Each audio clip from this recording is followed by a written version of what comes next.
In this explainer video, we're going to go over a typical learning module and talk about some of the assignments you'll be responsible for this semester. Before we start, I urge you to make sure you've gone through each of the tabs on the left-hand side of the page and completed the welcome module, including submitting the first day assignments. If you haven't, please go back and do so before you start on this first learning module.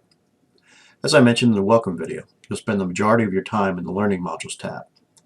Right now, you can only see the semester welcome and Chapter 1 learning module. As we move throughout the semester, more and more modules will open, and it'll look more like this. As you can see, almost all the content and exams for the semester will eventually be found here. Let's take a look at your first learning module. Each learning module covers one chapter. When you open up a learning module, you should see a table of contents along the left-hand side. You can use this table of contents to navigate throughout the learning module. You can also use the arrows in the upper left-hand corner to navigate through the learning module. You may remember from the syllabus overview explainer video that you'll be evaluated based on 3 weighted categories: key terms and quizzes, class participation, and the 3 unit tests. Here you can see that each learning module will contain assignments that match up with the first 2 categories. Just as mentioned in the syllabus video, here you can see that additional instructions for each assignment are provided before you begin. As a reminder, key terms assignments may be attempted as many times as you like and only your highest grade will count. The idea here is that you will continue to attempt this assignment until you have a good grasp of the important terms, and you should be able to achieve a 100 on these assignments in every learning module. Quizzes may be attempted up to 2 times with only the highest grade counting. Most class participation assignments may be attempted as many times as you wish. These assignments are pass-fail, but I will be using a rubric to grade each one. The final element in each learning module will be a weekly attendance check. These are simple surveys meant to help me track your attendance and participation. More information is available in the explainer video under the attendance policy tab. With very few exceptions, we will spend 1 week in each learning module, and all of your assignments will be due on Sunday nights at 11:59 p.m.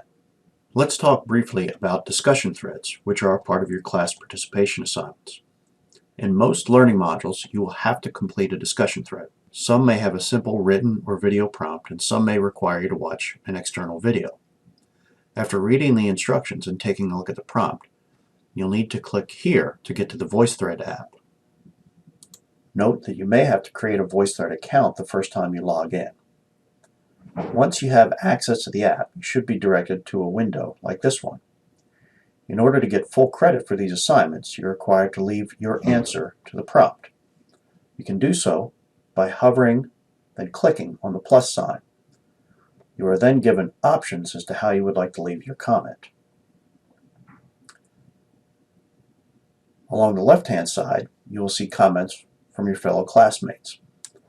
I encourage you to click on each and watch, listen, and then respond to help us create a collaborative discussion on the topic. Before you leave, you must click on Submit Assignment.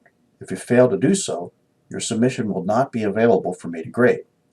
If you find a 0 in your grades for a discussion thread you think you completed, this is the most likely culprit. Go back in and make sure you click Submit before contacting me. I can always come back and check the date when the discussion thread was actually completed to get you credit. Before you get started on the first learning module, I want to remind you of 2 important tools you can help to ensure your success this semester.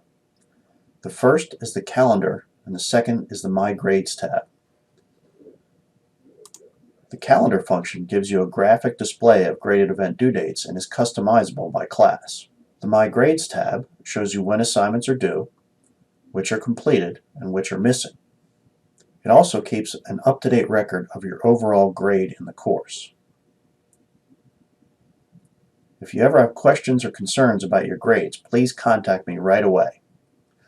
That's all for now. Good luck getting started on your first learning module. And as always, have a great day.